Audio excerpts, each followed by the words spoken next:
Salut à tous les amis, c'est Aken, j'espère que vous allez bien. Aujourd'hui on se retrouve dans une nouvelle vidéo où je vais vous parler de l'histoire d'une femme qui peut être soit paranormale, soit c'est juste une histoire d'une folle. Vous allez comprendre quand vous verrez l'histoire. En tout cas c'est l'histoire d'une femme qui est clairement passée du côté obscur. Là vous vous dites, Aken t'abuses un petit peu, mais quand vous aurez entendu l'histoire vous vous direz, effectivement elle est passée du côté obscur.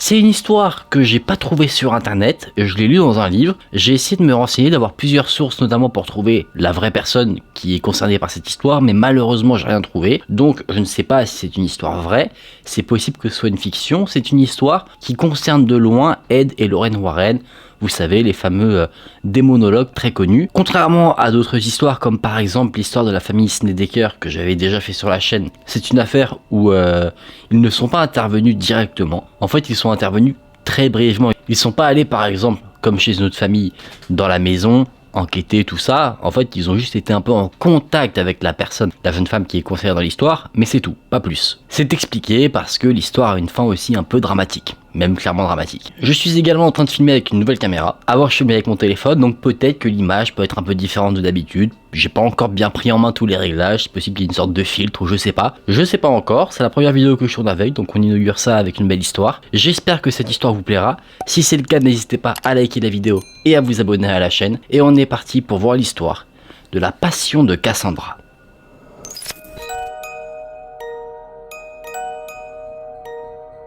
Cassandra, la jeune fille dont on va parler dans cette histoire, est une jeune fille qui a toujours été attirée par le domaine occulte. Mais la partie obscure de l'occulte, tout ce qui concerne les sacrifices, le diable, ce genre de choses. En 1971, alors qu'elle avait 18 ans, elle avait déjà lu pas mal d'ouvrages sur le sujet, pour se spécialiser un petit peu dans ce domaine qui la fascinait tant. Et à force de lire tous ces ouvrages, elle a développé une croyance. Cette croyance, c'est que si elle essayait d'invoquer un démon, ça marcherait et un démon se présenterait à elle.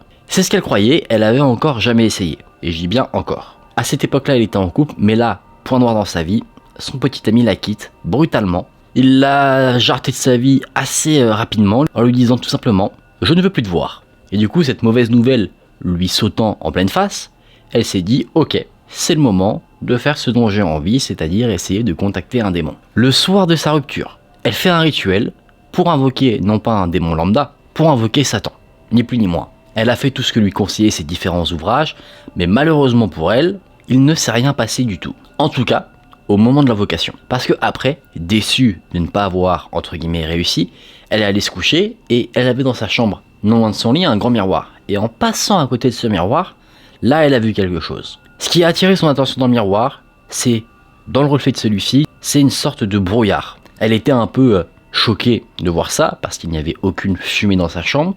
Du coup, elle est restée quelques secondes devant le miroir, à essayer de voir ce que c'était. Et ce fameux brouillard a commencé à changer. Il se transformait d'une sorte de fumée à une forme qu'on peut vraiment définir. La forme qui a été prise par ce fameux brouillard est une forme d'un être poilu, un peu décomposé, qui ressemblait à la fois à un homme et à la fois à un loup. Les yeux de cette chose regardaient Cassandra directement. Et Cassandra, bien qu'attirée par le domaine occulte, pour elle c'était une première, donc elle avait très peur. Elle voulait se retourner pour voir ce qu'il y avait vraiment derrière elle, sauf qu'elle n'arrivait pas à bouger. Elle était totalement tétanisée. Elle est donc là, devant le miroir, à regarder cet homme loup qui se trouve derrière elle, et l'homme loup change encore une fois d'apparence. Il était d'une couleur, si on peut dire, un peu humaine, c'est-à-dire avec une couleur de peau. Vraiment, on pouvait se dire que c'était une sorte de créature fantastique, mais qui avait quand même une apparence humaine. Sauf que sa peau est devenue totalement blanche et elle a tourné d'une couleur comme si en fait on regardait le négatif d'une photo. Vous savez, où les couleurs sont assez particulières. Et après avoir pris cette nouvelle forme, cette chose a disparu. Une fois que la forme a disparu, Cassandra se sentait un peu libérée, elle avait plus cette peur qui l'a bloquée sur place, mais au contraire, elle se sentait libérée. Une fois que la forme est partie, elle était différente. C'était pas la même Cassandra qui était arrivée dans la chambre. Elle n'avait pas peur de ce qu'elle venait de voir, elle n'était plus triste à cause de sa rupture. Vraiment, son comportement a radicalement changé. Parce qu'il y a une envie qui s'est ajoutée à ses sentiments, c'est l'envie de tuer. Et le pire dans tout ça, c'est qu'elle n'avait pas que l'envie de tuer, c'est qu'elle se sentait capable. Elle trouvait qu'elle avait la force de le faire. Le temps a un petit peu passé ce soir-là, et rapidement, Cassandra a ressenti un manque. Le manque, pas de son petit ami qui l'a quitté, mais le manque du démon. Ça y est, elle était là en mode, il est venu, il m'a apporté quelque chose, et maintenant ça me manque, il m'en faut encore. Du coup, elle a essayé de l'invoquer une nouvelle fois. Elle se dit, il est venu parce que j'ai fait une invocation. Si je recommence, il reviendra. Cependant, cette fois-ci, le démon ne s'est pas représenté à elle. Le temps a passé un petit peu et beaucoup de pensées dans la tête de Cassandra vont s'entremêler et des pensées qui sont infondées. Par exemple, elle va penser que Donald, qui était un ami de son ex-petit ami qui l'a quitté brutalement, était en fait le responsable de la rupture de Cassandra. Alors qu'en soi, pas du tout. Il n'avait rien à voir dans l'histoire. Mais vous voyez, cette expérience qu'elle a vécue, ça lui a mis des idées dans la tête et des idées malsaines. Et justement, ces idées malsaines ajoutées à l'expérience qu'elle a vécue ont développé quelque chose, c'est que Cassandra maintenant souhaitait la mort de Donald. Cassandra d'ailleurs l'a contacté plusieurs fois et elle l'a clairement menacé de mort. Elle a dit « c'est ta faute si machin m'a quitté, tu dois en subir les conséquences ». Donald lui il se dit « c'est une folle, je laisse couler », il ne lui parle pas. Et ça énerve au plus haut point Cassandra, au point qu'elle demande au démon qu'elle a vu de l'aider à se venger de Donald. Du coup le démon lui a dit « ok, voilà ce que tu vas faire. Tu prends un grand seau d'eau, tu le mets devant toi et tu visualises dans ta tête le visage de Donald. Comme ça, dans le seau d'eau, dans le reflet de l'eau, son visage va apparaître.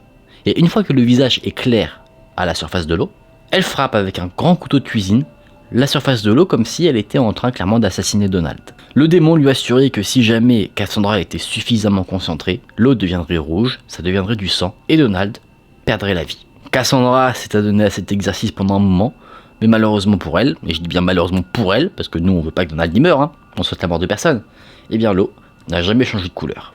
Déçue, elle se dit qu'elle a dû faire quelque chose de mal. Elle se dit j'ai déjà fait un rituel de magie noire, j'ai vu un démon, donc forcément que tuer Donald par ce moyen-là, ça doit marcher. Donc elle décide d'essayer encore et encore de tuer Donald. Elle réfléchissait beaucoup à ce projet macabre, elle se disait je le tue, et moi après je me donne la mort. Elle était devant son miroir, elle réfléchissait à comment elle pourrait faire, et là, le brouillard qu'elle avait vu la première fois qu'elle a rencontré le démon réapparaît derrière elle. C'était le fameux démon homme-loup qui repointait le bout de son nez, et il avait une voix assez convaincante. On va dire, il arrivait à parler d'une telle manière, avec un ton assez particulier, que c'est comme si il arrivait à hypnotiser Cassandra. Et cette fois-ci, ce démon dit « Oublie Donald, on s'en fout. Ton objectif dans la vie, ça va être de me servir, corps et âme. » Et étant manipulée, Cassandra accepte. Les jours qui ont suivi cet événement, Cassandra a oublié complètement la personne qui l'a quittée et Donald. Vraiment, ça a été très rapide, alors qu'elle voulait quand même tuer quelqu'un. C'est pour dire à quel point elle était en quelque sorte possédée par cette présence maléfique. En gros, c'est comme si elle était amoureuse de son ex qui l'avait quittée. Elle était tellement mal et folle qu'elle a voulu tuer la personne qu'elle pensait responsable de sa séparation. Et maintenant, elle était amoureuse de quelqu'un d'autre. Et ce quelqu'un d'autre, c'est pas un être humain, c'est Satan. Dans son cœur, il y avait une personne, c'était Satan, et elle voulait le servir. C'est là qu'elle commence à faire des choses assez cheloues. Mais ce qui est surprenant dans son histoire, c'est que de temps en temps, elle retrouve la raison. Elle reprend possession de son esprit, elle se dit « Attends, mais qu'est-ce que je fais ? Je deviens folle, c'est pas bien ce que je fais. » Et après, son côté entre guillemets démoniaque reprend le dessus. Et alors à un moment donné qu'elle avait une période de lucidité, elle a contacté Ed et Lorraine Warren. Cassandra a rencontré Ed Warren, et fait étonnant, c'est quand elle parlait de l'apparition qu'elle avait vue, le fameux démon, et bien la pièce où Ed Warren et Cassandra se trouvaient était remplie d'une odeur immonde, une odeur d'acide sulfurique. Donc ça te pique très fortement le nez. Ça te fait pleurer, c'est vraiment pas agréable du tout. D'ailleurs, ça a irrité la gorge de Ed Warren qui a même commencé à tousser. Et justement, pendant ce rendez-vous, Cassandra avait des phases de lucidité, des phases où elle redevenait un peu folle. Donc Ed Warren lui a dit « Ma cocotte, fais attention, pratiquer des rituels occultes et s'intéresser de trop près à ce genre de choses, ça peut être dangereux. » Sauf que Cassandra était redevenue, si on peut dire, folle. Son côté malsain avait repris le dessus, du coup elle a décidé de ne pas écouter les conseils de Ed Warren. Elle a décidé d'invoquer de plus en plus le démon, et au cours des semaines suivantes, elle se sentait, on va dire, de mieux en mieux. Vous savez, quand elle a rencontré la première fois le démon, elle se sentait libérée, elle se sentait différente. Et ben en fait, à chaque fois qu'elle invoquait le démon, elle se sentait différente, et du coup, pour elle, elle se disait qu'en fait, elle recevait des pouvoirs. Au début, elle se disait « Satan me donne sa force, c'est génial, je suis très flattée, honorée », mais au bout d'un moment, elle a pris ça comme quelque chose d'acquis, et du coup, elle a commencé à être assez gourmande de puissance. Elle en voulait en fait à chaque fois encore plus. Elle se sentait tellement bien après chaque invocation qu'elle en voulait toujours plus. Et du coup, pour obtenir plus de pouvoir, elle se dit il ne me faut pas que le pouvoir de Satan, il me faut le pouvoir d'autres démons. Donc ce qu'elle a fait, tout simplement, c'est invoquer non pas que Satan, mais aussi d'autres démons. Et elle disait en gros, possédez-moi, rentrez dans mon corps. Le temps passe encore un peu, et à un moment donné, Cassandra part en vacances. Elle part dans le Massachusetts, et son deuxième jour de vacances, vers minuit, il y a une envie qui se déclenche chez elle. Elle se dit, je me sens pas bien, faut que je quitte la maison où il y a mes potes et tout, faut que j'aille me balader. Elle sort, dans la nuit, elle marche un peu sans but, et à un moment donné, elle arrive à un ancien cimetière. Une fois qu'elle est sur ce lieu, elle est prise d'un sentiment particulier, c'est que elle a un sentiment d'être chez elle. Elle se dit, j'ai l'impression que je suis chez moi. Elle se balade un peu entre les tombes, toujours balançant entre les moments de folie et les moments de lucidité où elle se dit, mais qu'est-ce que je fais? Puis elle retourne au portail du cimetière et elle s'assoit un petit peu. Elle attend un petit peu, elle réfléchit et là un homme d'une trentaine d'années débarque. C'était un sans-abri qui était ivre, qui a vu Cassandra assise toute seule, il allait la voir, il a dit « Est-ce que je peux me joindre à toi ?» Cassandra n'a rien dit, elle n'a pas bougé, elle n'a pas dit un mot, et du coup l'homme a pris ça pour un signe de consentement. Il s'est dit « Qui ne dit mot consent ?» Donc il s'assied avec la jeune femme. L'homme commence à parler à la jeune fille, et à un moment donné, Cassandra, qui ne disait rien, passe les bras autour du cou de l'homme et l'invite à se rapprocher d'elle. En gros, elle passe ses bras autour de lui et elle le rapproche. L'homme pense que Cassandra va l'embrasser. Du coup, il ferme les yeux, prêt à avoir un baiser langoureux, mais c'est pas du tout ce qui se passe. Cassandra se jette sur le cou de l'homme et le mord jusqu'au sang. Elle commence également à boire le sang qui coule de la petite blessure qu'elle a faite à l'homme. L'homme la repousse et s'enfuit en courant. Cassandra ne le suit pas, elle reste là, satisfaite de ce qu'elle venait de faire. Cassandra resta sur place, sans bouger, pendant un long moment, d'un côté satisfaite de ce qu'elle venait de faire, parce qu'elle avait maintenant une soif de sang, mais également honteuse, parce qu'elle a toujours cet aspect de lucidité qui lui dit « Mais qu'est-ce que tu fais ?» Les vacances prennent fin, sans que personne n'entende parler de cette histoire, et Cassandra, une fois revenue chez elle, développe un nouveau hobby, si on peut dire ça comme ça. Elle devient la grande prêtresse d'un groupe satanique. Ce groupe avait pour habitude de se réunir dans une vallée, là où il y avait une plage un peu isolée, donc à l'abri des regards, ils pouvaient faire leur truc tranquillement sans être dérangés, a priori. Une nuit, alors que le groupe pratiquait comme à l'accoutumée des rituels sataniques, ils ont été interrompus par une descente de police. Ils sont arrivés pile poil au bon moment parce que Cassandra venait de terminer une invocation et elle s'apprêtait à trancher la gorge d'un coq pour offrir ce sacrifice à Satan. La police est donc arrivée et a commencé à vouloir arrêter les diverses personnes qui se trouvaient là, et il y en a qui ont essayé de fuir, il y en a qui sont restés là et qui n'ont pas bougé, et c'est dans ce deuxième groupe de personnes que Cassandra se trouvait. Elle a caché son couteau, et en fait, il se trouve que la police ne venait pas pour arrêter les membres d'un groupe satanique. En fait, ils se demandaient juste ce qui se passait. Du coup, ils ont interrogé Cassandra, et ils ont dit « Mais pourquoi vous avez amené un coq sur la plage ?» Et Cassandra a dit « Bah, c'est mon animal de compagnie. » Et c'est passé. C'est passé parce que le policier qui lui a demandé ça, bien qu'il avait quelques doutes quand même, eh bien il ne s'y connaissait pas du tout en magie noire, rituels occultes, donc il savait pas en fait ce qui était en train de se passer. Donc vu que rien d'illégal ne semblait être fait sur la plage, les policiers, ils sont montés dans leur voiture et ils sont partis. Le temps passe encore un peu, et depuis que Cassandra avait mordu le jeune SDF dans le cimetière, elle avait une soif de sang. Elle n'était pas encore prête à tuer des êtres humains, donc quand elle n'avait pas d'animaux à sacrifier et que sa soif était vraiment très élevée, ce qu'elle faisait, c'est qu'elle buvait son propre sang. Elle s'était faite une amie, Cathy, qui avait le même délire chelou qu'elle, et elles partageaient toutes les deux cette envie de boire du sang. Elles se faisaient des petites soirées, des fois, à deux. Soirée pyjama, où la boisson principale, c'était du sang. Le truc, c'est que généralement, le sang qui était bu, c'était le leur. Elles se prenaient du sang avec l'aide de seringues, sauf que elles mélangeaient ce sang à du vin, et ça servait à étancher provisoirement leur soif. Sauf que malheureusement, faire ce genre de choses dans un milieu non médical, donc ça veut dire que les seringues n'étaient pas forcément à chaque fois stérilisées, c'était pas forcément très propre, et bien Cassandra a développé une infection au niveau de son bras, là où elle se prélevait du sang. D'ailleurs, elle a dû être hospitalisée à cause de ça, et les médecins étaient tellement choqués de l'infection, mais en tout cas ils ne savaient pas ce qu'elle faisait et ce qui avait causé l'infection, qu'ils envisageaient potentiellement de lui amputer le bras, à tel point c'était grave. Du coup, Cassandra, qui sort quand même indemne de cette opération, rentre chez elle, et elle se dit « Faut que j'arrête de me prendre du sang avec des seringues ». Mais elle se dit pas « J'arrête tout court de me prendre du sang ». Elle se dit « Ce que je vais me faire maintenant, c'est me lacérer le bras, comme ça j'aurai encore plus de sang, et ce sera plus hygiénique qu'avec une seringue ». Il y a tout un processus. Je vous avais parlé des fameux moments de lucidité de Cassandra, là ils deviennent de plus en plus brefs et espacés. Avant, on va dire, dès qu'elle faisait quelque chose de mal, sa conscience reprenait le dessus, là, de moins en moins. Un an après la première rencontre avec Ed Warren, Cassandra, alors qu'elle a un moment de lucidité, recontacte le démonologue et lui explique tout. Elle lui parle de l'hospitalisation, de tout ce qui se passe. Ed Warren, voulant être sûr qu'on ne le prend pas pour une bille, décide de la mettre à l'épreuve. Il la rencontre et il lui tend une coupe avec un liquide dedans qui ressemble énormément à du sang. C'en est pas, mais ça y ressemble énormément à s'y méprendre. Cassandra se saisit du verre. Elle est méfiante parce qu'elle pense qu'en fait dans le liquide, il y a des médicaments, alors qu'il n'y a rien. Elle sent, elle trouve qu'il n'y a pas d'odeur particulière et du coup, elle boit le calice cul sec. Elle a donc montré à Ed Warren que oui, elle boit du sang. Mettez-vous dans le contexte. Vous, on vous tend un verre et on vous dit c'est du sang. Est-ce que tu le bois? Je ne pense pas. Moi non plus. Et bah elle l'a bu sans broncher. Détail un peu globe après ça. Cassandra a bu le verre, elle le repose et elle dit mais c'était pas du sang ça. La preuve qu'elle en connaissait le goût. Le temps avance encore un petit peu et Cassandra développe encore une fois une nouvelle passion. Au début c'était uniquement la vocation de démon.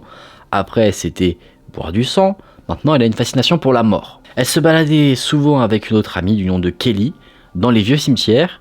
Elle se baladait entre les tombes et elle avait qu'une envie avec cette pote, c'était de déterrer un cadavre. Cette envie devenant de plus en plus forte, une nuit, elles ont décidé de le faire, elles avaient apporté les pelles, tout ce qu'il fallait, mais au dernier moment, elles se sont dit non, ne le faisons pas. Donc, ayant une frustration sur un aspect de ses passions assez glauques, eh bien, elle a des envies encore plus fortes de sang. Vous voyez, elle n'a pas réussi à combler quelque chose, du coup, qu'elle comble avec autre chose. Et justement, elle en vient vraiment au pire pour assouvir cette passion du sang, cette envie de sang, de boire du sang qu'elle a. Par exemple, elle a accepté d'avoir des relations intimes avec des jeunes hommes qu'elle ne connaissait pas. Les hommes, eux, savaient pas du tout ce qui les attendait, hein. Mais Cassandra les emmenait sur la fameuse plage où elle faisait ses fameux rituels. Elle avait des relations avec les jeunes hommes, et vous savez, au moment de l'extase, et bien Cassandra, elle se jetait au cou de l'homme, et elle lui bouffait le cou. Elle les tuait pas, hein, mais elle leur plantait ses crocs dans le cou, le sang coulait, et elle buvait. Elle continuait également son hobby d'être grande prêtresse, et elle faisait régulièrement des messes noires pour honorer Satan. Ça, elle n'a pas perdu de vue justement que dans son cœur, Satan number one, du coup, elle veut l'honorer encore et toujours. Elle n'hésitait également pas à manquer de respect à Dieu, à profaner la religion. Elle se rendait dans des églises avec son amie Cathy ou son amie Kelly. Elle volait la Bible qui se trouvait dans l'église. Elle volait des croix. Elle crachait dans l'eau bénite. Vous voyez, elle faisait ce genre de choses. Et à chaque fois, elle était très fière de ce qu'elle faisait. Mais peu de temps après avoir fait des actes malsains, elle se sentait coupable, elle culpabilisait à mort. C'est comme si en fait au moment où elle devait faire les trucs glauques et tout, elle était possédée et qu'on va dire elle a été libérée quelques instants après l'avoir fait et c'est là qu'elle s'est dit mais qu'est-ce que je suis en train de faire? Elle commençait même à devenir pas paranoïaque mais à avoir des sortes de visions parce qu'elle commençait à voir le visage du monstre mi-homme mi-loup sur les passants qu'elle croisait dans la rue, sur ses amis. Vous voyez, elle devenait un peu... C'est pas paranoïaque parce que paranoïaque ça inclut une notion de peur, mais elle voyait cette chose-là partout. Et c'est là qu'on va arriver, parce que vous voyez qu'il y a un peu une escalade, hein. Au début c'est des petits rituels, après on a des messes noires, on a des sacrifices d'animaux. Vous vous doutez bien que la suite logique malheureusement dans tout ça, c'est de vouloir passer à un sacrifice humain. Cassandra et Cathy voulant toujours assouvir encore plus leur soif de sang, ils continuaient en soi à boire le sang de Cassandra, sauf que à force de se lacérer, eh bien le bras de Cassandra il était dégueulasse. Et d'ailleurs, l'état était tellement problématique qu'une fois Cassandra, à force de se lacérer, a perdu connaissance. Et ils se sont donc dit, eh bien, arrêtons de consommer notre propre sang, consommons le sang de quelqu'un d'autre. On n'a qu'à faire un sacrifice humain en l'honneur de Satan et puis on boira son sang. Au début, Cassandra et Cathy se sont dit qu'elles allaient faire ça sur un bébé. Puis finalement, elles se ravisent parce que Cathy déteste son père, du coup elle se dit, on va faire ça sur mon père. D'ailleurs, Cathy avait plutôt tout prévu. Elle avait raconté à Cassandra qu'elle comptait le poignarder, le mutiler et manger sa chair. Bon repas de Noël ça. Hein. Et là Cassandra va avoir un choc. En fait, c'est que en racontant ça, Cathy après a une sorte de crise de fou rire. Sauf que ce rire, la voix qu'elle a, ça ressemble pas à la voix qu'elle a habituellement. Et ça effraie Cassandra. Elle remarque qu'en fait Cathy n'est pas la même personne. Genre limite c'est pas Cathy qui est devant elle. Ça la fait flipper et elle se barre de l'appartement de sa pote. Elle rentre jusqu'à chez elle et après pendant une semaine, tellement traumatisée, elle arrive à résister un peu à cette tentation, cette envie de boire du sang, de faire des trucs occultes. Pensant qu'elle est quasiment libérée en fait de tout ce qu'elle a pu vivre, elle décide de partir en petite balade. Et elle se retrouve sur la plage où elle faisait des messes noires. Et alors qu'elle est sur la plage, elle se rend compte qu'une messe noire est en cours. Et là, d'un coup, elle est en quelque sorte repossédée. Elle reprend son rôle de grande prêtresse et elle assiste à la messe noire et elle l'anime. Il se passe des trucs chelous, elle reboit du sang, mélangé à du vin, à des plantes, tout le monde se met à danser, à célébrer Satan. Ils sont tous à poil en train de danser et tout, à s'allonger dans le sable. Et alors que la messe noire est terminée, elle est là, allongée. Elle est totalement ivre et elle va encore une fois avoir une prise de conscience. Et vous allez voir ce qui va se passer avec cette prise de conscience. Mais ce qu'il faut savoir, c'est que tellement traumatisée de ce qui s'était passé avec Cathy, Cassandra, l'après-midi avant sa balade, et où elle a repris son activité occulte, avait envoyé une lettre à Ed Warren, la personne qu'elle avait rencontrée, pour lui expliquer qu'elle avait peur, qu'elle était allée trop loin, qu'elle avait des pensées qui pourraient mettre en danger d'autres personnes, qu'elle n'arrivait plus à contenir les envies du démon parce que le démon qu'elle honorait ne voulait plus de sacrifices d'animaux mais voulait des sacrifices humains, mais qu'elle ne voulait tuer personne, mais elle se sentait bloquée, elle pouvait pas revenir en arrière par rapport à tout ce qu'elle avait fait. Elle avoue également dans cette lettre que quelques jours plus tôt, l'envoi de cette lettre, elle a revu le démon Miom Milou qui cette fois-ci lui annonçait sa mort à elle. Il lui a dit tu vas bientôt mourir. Et du coup, bien qu'elle n'avait pas envie de mourir, elle ne savait pas quoi faire. Et c'est pour ça qu'elle avait besoin de Ed Warren. Sauf que malheureusement, Ed Warren ainsi que sa femme Lorraine n'ont jamais pu aider Cassandra. Parce que avant que eux ne reçoivent la lettre, parce que vous savez il y a un délai entre l'envoi et la réception, et bien Cassandra s'était donné la mort. Sacrée histoire, n'est-ce pas? Je trouve ça assez intéressant d'avoir cette histoire comme ça, vraiment du point de vue de la personne qui est sujette à une possession démoniaque. Parce que bon, si on croit à ça, on peut se dire clairement qu'elle a été possédée. Hein. Et je trouve ça intéressant, c'est pas forcément une histoire globalisée sur une famille et on te dit machin, machin, machin, ils entendent des trucs chelous. Et à un moment donné, l'enfant, il est possédé, il est au lit, il dit des trucs bizarres, tu vois vraiment le point de vue de la personne possédée, et c'est ça que je trouve très intéressant. Après, comme je vous l'ai dit, la présence de Ed et Lorraine Warren, elle est anecdotique hein, là-dedans. Les amis, j'espère que vous avez passé un bon petit moment. On se remet dans une ambiance plus chill pour débriefer de la vidéo. Alors cette histoire, moi j'ai bien aimé. Je vous ai déjà dit un peu pourquoi, mais j'ai trouvé ça assez intéressant. Je trouve ça cool de voir... des enquêtes Warren si on peut dire, même si là ils sont pas forcément très présents, mais du coup c'est plutôt cool. Après comme je vous l'ai dit, j'ai fait des petites recherches pour essayer de retrouver cette fameuse Cassandra, essayer de voir peut-être avoir une photo d'elle, peut-être avoir d'autres versions de ce qui s'est passé, mais malheureusement la seule histoire que j'ai trouvée, c'est dans le livre où j'ai découvert cette histoire. Donc bon, on va dire que libre à vous de vous en faire votre propre avis. Moi j'ai trouvé cette histoire dans un livre qui concerne des affaires traitées par les Warren. Et les affaires traitées par des Warren, ce sont des affaires paranormales. Donc le livre présente l'histoire comme quelque chose de paranormal. C'est important de dire ça je trouve parce que il y a peut-être un aspect paranormal, mais pour ceux qui n'y croient pas du tout, peut-être que on a juste affaire à une jeune femme qui a perdu totalement la raison, qui pensait voir des choses alors que ce n'était réellement pas le cas. Tu vois, il y a une nuance quand même à apporter en fonction des croyances de chacun. Tu peux partir du principe que c'est paranormal et croire tout ce qui a été dit dans cette histoire. Tu peux partir du principe que c'était juste quelqu'un qui a perdu totalement la raison et qui avait des hallucinations et qui a fait des choses malsaine en raison de sa folie. Les amis, j'espère que cette vidéo vous a plu, j'espère que vous avez passé un bon moment. Si vous avez apprécié la vidéo, n'hésitez pas à liker la vidéo et à vous abonner à la chaîne. On se dit à très vite dans une prochaine vidéo, c'était Aken, prenez soin de vous, salut!